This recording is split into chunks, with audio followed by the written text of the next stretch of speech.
ओम शांति। बाबा good morning. आज 6 सितंबर 2020 के महावाक्य हैं अव्यक्त बाप दादा के। रिवाइज कोर्स 19 मार्च 1986।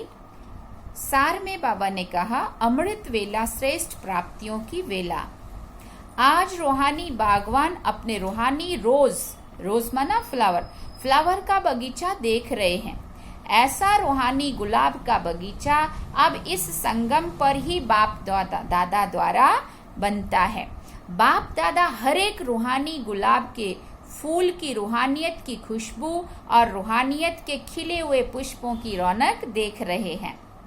खुशबूदार सभी है, लेकिन किसी की खुशबू सदाकाल रहने वाली है और किसी की खुशबू थोड़े समय के लिए रहती है। कोई गुलाब सदा खिला हुआ और कोई कब खिला हुआ, कभी थोड़ा सा धूप व मौसम के हिसाब से मुरझा भी जाते हैं, लेकिन है फिर भी रूहानी बागवान के बगीचे के रूहानी गुलाब। कोई रूहानी गुलाब में ज्ञान की खुशबू है, कोई में याद की खुशबू है, कोई में धारणा की खुशबू है, कोई में सेवा की खुशबू विशेष है। कोई ऐसे भी हैं जो सर्व खुशबू से संपन्न है। तो बगीचे में सबसे पहले नजर किस पर जाएगी? जिसकी दूर से ही खुशबू आकर्षित करेगी, उस तरफ ही सबकी नजर पहले जाती है। तो रूहानी बागवान सदैव सभी रूहानी गुलाब के पुष्पों को देख रहे हैं, लेकिन नंबरवार हैं। प्यार भी सभी से है, लेकिन हर एक गुलाब पुष्प के अंदर बागवान के प्रति अति प्यार है।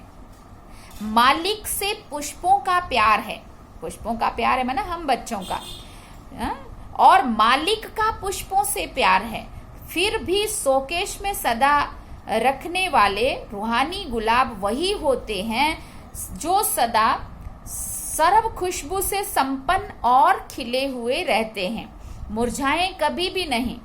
रोज अमृत वेले बाप दादा और स्नेह और शक्तियों की विशेष पालना से सभी रूहानी गुलाब के पुष्पों से मिलन मनाते हैं। अमृत वेला विशेष प्रभु पालना की वेला है। अमृत वेले विशेष परमात्म मिलन की वेला है। रूहानी रूह रिहान करने की वेला है। अमृत वेले भोले भंडारी के वरदानों से के खजाने से सहज वरदान प्राप्त होने की वेला है। जो गायन है ना, मन इच्छित फल प्राप्त करना, ये इस समय अमृत वेले का गायन है। बिना मेहनत के खुले खजाने प्राप्त करने की वेला है। ऐसे सुहावने समय को अनुभव से जानते हो ना। फिर बाबा ने कहा, अनुभवी ही जाने इस श्रेष्ठ सुख को, इस श्रेष्ठ सुख को अनुभवी ही जाने इस श्रेष्ठ सुख को, श्रेष्ठ प्राप्तियों को, कि क्या मिलता है सुबह सुबह उठ करके बाबा को याद करके। तो बाप दादा सभी रूहानी गुलाब को देख देख कर हर्षित हो रहे हैं। बाप दादा भी कहते हैं, वाह मेरे रूहानी गुलाब वाह। आप वाह वाह के गीत गाते तो बाप दादा भी यही वाह वाह के गीत गाते, समझा। फिर बाबा ने कहा, मुरलियां तो बहुत सुनी है, सुन करके संपन्न हो गए हैं। बाबा ने कहा, अभी महादानी बन बांटने के प्लान बना रहे हो, ये उमंग बहुत अच्छा है। बाबा ने कहा, फिर आज यूके अर्थात ओके रहने वालों का टर्न है। डबल विदेशियों का एक शब्द सुनकर के बाप दादा बहुत मुस्कुराते हैं। बाबा ने कहा, पता है कौन सा शब्द? Thank you. थैंक यू करते हुए भी बाप को याद करते रहते हैं, क्योंकि सबसे पहले शुक्रिया दिल से बाप का ही मानते हैं। तो जब किसी को भी थैंक यू करते हो तो पहले बाप याद आएगा ना।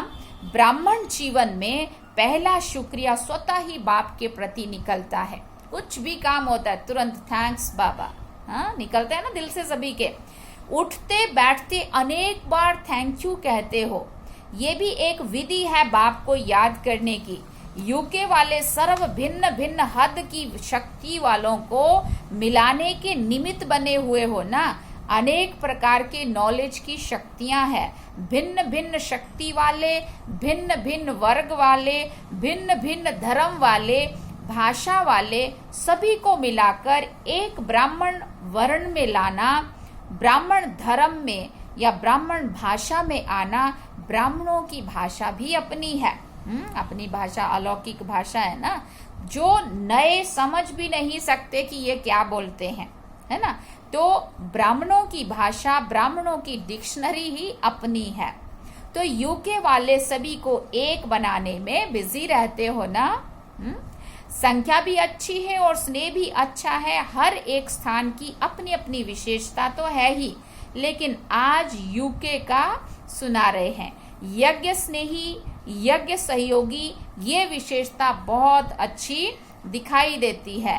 हर कदम पर पहले यज्ञ अर्थात मधुबन का हिस्सा निकालने में अच्छे नंबर में जा रहे हैं। और हम सभी जानते हैं जानकी दादी के अंदर कूट कूट के ये यज्ञ के प्रति जो था ना भाव, भावना, प्रेम, तो वो जो वहां रह के भी उन लोगों में भी दादी ने वो बीज डाला है, और पहले वो मधुवन के लिए और उसके बाद अपने लिए। तो बाबा कह रहे हैं ये बहुत ही अच्छा एक यज्ञ के लिए मधुवन का पहले निकालते हैं, उसमें अच्छा नंबर ले रहे हैं। डायरेक्ट मधुवन की याद एक स्पेशल लिफ्ट बन जाती है। हर कार्य में, हर कदम में मधुवन अर्थात बाप की याद है, या बाप की पढ़ाई है, या बाप का ब्रह्मा भोजन है, या बाप से मिलन है। मधुवन स्वतः ही बाप की याद दिलाने वाला है। कहाँ भी रहते मधुवन की याद आना अर्थात विशेष स्नेह लिफ्ट बन जाता है। चढ़ने की मेहनत से छूट जाते हो, सेकंड में स्विच ऑन किया और पहुंच गए। बाप दादा को और कोई हीरे मोती नहीं चाहिए। बाबा ने कहा बाप को स्नेह की छोटी सी वस्तु ही हीरे रत्न है, इसलिए सुदामा के कच्चे चावल या मुट्ठी चावल गाए हुए हैं। बात बहुत सारे करोड़ों की या बहुत धन दौलत संपत्ति की नहीं है, लेकिन बात भावना कितनी है अंदर भरी हुई उनके प्रति, वो है। बाबा कहते बात छोटी चीज छोटी हो या बड़ी उससे नहीं, लेकिन कितना स्नेह से वो दी जा रही है वहां जमा होता है। तो बाबा ने कहा इसका भाव अर्थ यही है कि स्नेह की छोटी सी सुई में भी मधुवन याद आता है, तो वो भी बहुत बड़ा अमूल्य रत्न है, क्योंकि स्नेह का दाम है, वैल्यू स्नेह की है, चीज की नहीं। अगर कोई वैसे ही भले कितना भी दे देवे, लेकिन अगर स्नेह नहीं है तो जमा नहीं होता है, और स्नेह से थोड़ा भी जमा करे तो उसका पदम हो जाता है। तो बाप को स्नेह पसंद है। इसीलिए जो गायन है ना कि भिलनी के बैर खाए राम ने, और वो भी भिलनी के झूठे बैर खाए भी नहीं, झूठे बैर कैसे तोड़ तोड़ के चखती थी फिर खिलाती थी। तो उसमें वो ये नहीं सोचा भगवान राम ने कि ये झूठे बैर खिला रही है, लेकिन ये देखा कि कितना भगवान के प्रति प्यार है, और वो जूठा मतलब टेस्ट करती है पहले कि खट्टा नहीं होना चाहिए, जूठा हो रहा है तो चलता है लेकिन खट्टा नहीं होना चाहिए, तो वो पहले टेस्ट कर रही फिर खिला रही है। तो ये बात बाबा यहाँ कहना चाहते हैं कि स्नेह कितना है, भावना कितनी भरी हुई है, चीज वो है। तो बाबा ने कहा तो बाप को स्नेह पसंद है। तो यूके वालों की विशेषता यज्ञ स्नेही, यज्ञ सहयोगी आदि से रहे हैं। यही सहज योग भी है। सहयोग सहज योग है। सहयोग का संकल्प आने से भी याद तो बाप की ही रहेगी ना, तो सहयोगी सहज योगी स्वतः ही बन जाते। जो सहयोगी होते हैं वो सहज योगी स्वतः ही बन जाते। जितना दिल से हम सहयोग देते हैं उतना ही बाबा खींचता है। जहां हमारा धन होगा वहां हमारा मन होगा। तो बाबा ने कहा योग बाप से होता, मधुवन से अर्थात बाप दादा से। तो सहयोगी बनने वाले भी सहज योगी की सब्जेक्ट में अच्छे नंबर ले लेते हैं। दिल का सहयोग बाप को प्रिय है, इसलिए यहाँ यादगार भी दिल वाला मंदिर बनाया हुआ है। तो दिल वाला बाप को दिल का स्नेह, दिल का सहयोग ही प्रिय है। छोटी दिल वाले छोटा सौदा कर खुश हो जाते, और बड़ी दिल वाले बेहद का सौदा करते हैं। फाउंडेशन बड़ी दिल की है तो विस्तार भी बड़ा हो रहा है। जैसे कई जगह पर वृक्ष देखेंगे तो वृक्ष की शाखाएं भी तना बन जाती हैं। तो यूके के फाउंडेशन से तना निकला, शाखाएं निकली, अब वही शाखाएं तना बन गई हैं। तो उस तना से भी शाखाएं निकल रही हैं, जैसे ऑस्ट्रेलिया निकला, अमेरिका, यूरोप, अफ्रीका निकले, सब तना बन गए और हर एक तना की शाखाएं भी अच्छी तरह से वृद्धि को पा रही हैं, क्योंकि फाउंडेशन स्नेह और सहयोग के पानी से मजबूत है, इसलिए विस्तार भी अच्छा है और फल भी अच्छे हैं। अच्छा, फिर बाबा ने आज रूहानी ड्रिल कराई। बाबा ने कहा, आज बाप दादा सभी बच्चों की स्वीट साइलेंस की स्थिति को देख रहे हैं। 1 सेकंड में साइलेंस की स्थिति में स्थित हो जाना, ये प्रैक्टिस कहाँ तक की है। इसी स्थिति में जब चाहे तब स्थित हो सकते हो, वह समय लगता है, क्योंकि अनादि स्वरूप स्वीट साइलेंस है। आदि स्वरूप आवाज में आने का है, लेकिन अनादि अविनाशी संस्कार तो साइलेंस के है ना। तो अपने अनादि संस्कार, अनादि स्वरूप को, अनादि स्वभाव को जानते हुए जब चाहो तब उस स्वरूप में स्थित हो सकते हो। फिर पूछा बाबा ने, 84 जन्म आवाज में आने के हैं, इसलिए सदा अभ्यास आवाज में आने का है, लेकिन अनादि स्वरूप और फिर इस समय का चक्र पूरा होने के कारण वापस साइलेंस होम में जाना है।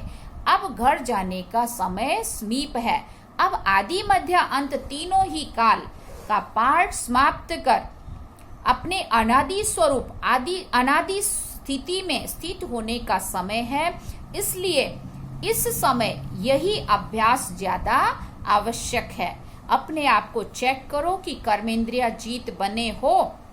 आवाज में नहीं आना चाहे तो ये मुख का आवाज अपनी तरफ खींचता तो नहीं है। इसको ही रूहानी ड्रिल कहा जाता है। जैसे वर्तमान समय के परमाणु शरीर के लिए सर्व बीमारियों का इलाज एक्सरसाइज सिखाते हैं ना, तो इस समय आत्मा को शक्तिशाली बनाने के लिए ये रूहानी एक्सरसाइज का अभ्यास चाहिए। चारों ओर कैसा भी वातावरण हो, हलचल हो, लेकिन आवाज में रहते आवाज से परे स्थिति का अभ्यास बहुत काल का चाहिए। शांत वातावरण में शांति की स्थिति बनाना ये कोई बड़ी बात नहीं है। अशांति के बीच आप शांत रहो, ये अभ्यास चाहिए। ऐसा अभ्यास जानते हो? फिर बाबा ने पूछा, चाहे अपनी कमजोरियों की हलचल हो, संस्कारों के व्यर्थ संकल्पों की हलचल हो, ऐसी हलचल के समय स्वयं को अचल बना सकते हो या फिर टाइम लगता है? ये बाबा पूछ रहे हैं, क्योंकि टाइम लगना ये भी कभी भी धोखा दे सकता है। समाप्ति के समय में ज्यादा समय नहीं मिलेगा। फाइनल रिजल्ट का पेपर कुछ सेकंड और मिनटों का ही होना है, लेकिन चारों ओर की हलचल के वातावरण में अचल रहने पर ही नंबर मिलना है। अगर बहुत काल हलचल की स्थिति से अचल बनने में समय लगने का अभ्यास होगा, तो समाप्ति के समय क्या रिजल्ट होगी? इसलिए ये रूहानी एक्सरसाइज का अभ्यास करो। मन को जहां चाहो और जितना समय स्थित करना चाहो, उतना समय वहां स्थित कर सको। फाइनल पेपर है, बहुत सहज, और पहले से ही बता देते हैं कि ये पेपर आना है, लेकिन नंबर बहुत थोड़े समय में मिलना है। स्टेज भी पावरफुल होनी चाहिए। देह के संबंध, देह के संस्कार, व्यक्ति, वैभव, वाइब्रेशन, वायुमंडल सब होते हुए भी आकर्षित ना करे। इसी को कहते हैं नष्टो मोहा समर्थ स्वरूप। तो ऐसी प्रैक्टिस है? बाबा पूछ रहे हैं। लोग चिल्लाते रहे और आप अचल रहो। प्रकृति भी, माया भी, सब लास्ट दांव लगाने के लिए अपनी तरफ कितना भी खींचे, लेकिन आप न्यारे और बाप के प्यारे बनने की स्थिति में लवलीन रहो। इसको कहा जाता है देखते हुए भी नहीं देखो, सुनते हुए भी नहीं सुनो। ऐसा अभ्यास हो, इसी को ही स्वीट साइलेंस स्वरूप की स्थिति कहा जाता है। फिर भी बाप दादा समय दे रहे हैं, अगर कोई भी कमी है तो अब भी भर सकते हो, क्योंकि बहुत काल का हिसाब सुनाया, तो अभी थोड़ा चांस है। इसलिए इस प्रैक्टिस की तरफ फुल अटेंशन रखो। पास भी तो ऑनर बनना या पास होना, ये आधार इसी पर अभ्यास पर है। ऐसा अभ्यास है? फिर पूछ रहे हैं बाबा, समय की घंटी बजे तो तैयार होंगे या अभी सोचते हो तैयार होना है? इसी अभ्यास के कारण अष्ट रत्नों की माला विशेष छोटी बनी है। जिसका जैसा अभ्यास था उसी अनुसार माला बनी। बाबा कहते बहुत थोड़े टाइम की है। जैसे आप लोग कहते हो ना, सेकंड में मुक्ति और जीवन मुक्ति का वर्षा लेना सभी का अधिकार है, तो समाप्ति के समय भी आप नंबर मिलना थोड़े समय की बात है, लेकिन जरा भी हलचल ना हो उसके आधार पे नंबर मिलेंगे। बस बिंदी कहा और बिंदी में टिक गए, बिंदी हिले नहीं। ऐसे नहीं कि उस समय अभ्यास करना शुरू करो, मैं आत्मा हूं, मैं आत्मा हूं। अगर पहले से हम उस अभ्यास में नहीं टिके हुए होंगे, एकाग्र होने का अभ्यास नहीं होगा, तो उस समय हलचल के वातावरण में तो फिर तब नहीं होगा। इसलिए बहुत काल का अभ्यास चाहिए। ये नहीं चलेगा क्योंकि सुनाया वार भी चारों ओर का होगा। लास्ट ट्रायल सब करेंगे। प्रकृति में भी जितनी शक्ति होगी, माया में भी जितनी शक्ति होगी, वो ट्रायल करेगी। उनकी लास्ट ट्रायल और आपकी लास्ट कर्मातीत, कर्म बंधन मुक्त स्थिति होगी। दोनों तरफ की बहुत पावरफुल सीन होगी। वो भी पावरफुल फोर्स और ये भी फुल फोर्स, लेकिन सेकंड की विजय सेकंड के नगाड़े बजाएगी। विजय के नगाड़े बजाएगी, लेकिन सेकंड की विजय वो विजय के नगाड़े बजाएगी। समझा? लास्ट पेपर क्या है? सभी शुभ संकल्पों से संकल्प यही रखते हैं ना, और रखना भी है कि नंबर 1 आना ही है। तो जब चारों ओर की बातों में विन होंगे तभी 1 बनेंगे। अगर एक बात में जरा भी व्यर्थ संकल्प आया, व्यर्थ समय लग गया, तो नंबर पीछे हो जाएगा। इसलिए सब चेक करो, चारों ही तरफ चेक करो। डबल विदेशी सब में तीव्र जाना चाहते हैं ना, इसलिए तीव्र पुरुषार्थ व फुल अटेंशन इस अभ्यास में अभी से देते रहो। समझा? क्वेश्चन को भी जानते हो और टाइम को भी जानते हो, फिर तो सब पास होने चाहिए ना। अगर पहले से ही क्वेश्चन का पता होता है तो तैयारी कर लेते हैं ना, फिर पास हो जाते हैं। आप सभी तो पास होने वाले हो ना। अच्छा, ये सीजन बाप दादा ने हर एक से मिलने का खुला भंडार खोला है। आगे क्या होना है वो फिर बताएंगे। अभी खुले भंडार से जो भी लेने आए हैं वो तो ले ही लेंगे। ड्रामा का दृश्य सदा बदलता ही है, लेकिन इस सीजन में चाहे भारतवासियों को चाहे डबल विदेशियों को, तो सभी को विशेष वरदान मिला है। बाप दादा ने जो वायदा किया है वो तो निभाएंगे। इस सीजन का फल खाओ, फल है मिलन, वरदान। सभी सीजन का फल खाने आए हो ना। बाप दादा को भी बच्चों को देखकर खुशी होती है, फिर भी साकारी सृष्टि में तो सब देखना होता है ना। अभी तो मौज मना लो, फिर सीजन की लास्ट में सुनाएंगे। सेवा स्थान भले अलग अलग है, लेकिन सेवा का लक्ष्य तो एक है ना, उमंग उल्लास एक ही है। इसलिए बाप दादा सभी स्थानों को विशेष महत्व देते हैं। ऐसे नहीं कि एक स्थान महत्व वाला है दूसरा कम है, नहीं। जिस भी धरनी पर बच्चे पहुंचे हैं उनसे कोई ना कोई विशेष रिजल्ट अवश्य निकलनी है। फिर चाहे कोई की जल्दी दिखाई देती, कोई की समय पर दिखाई देगी, लेकिन विशेषता सब तरफ की है।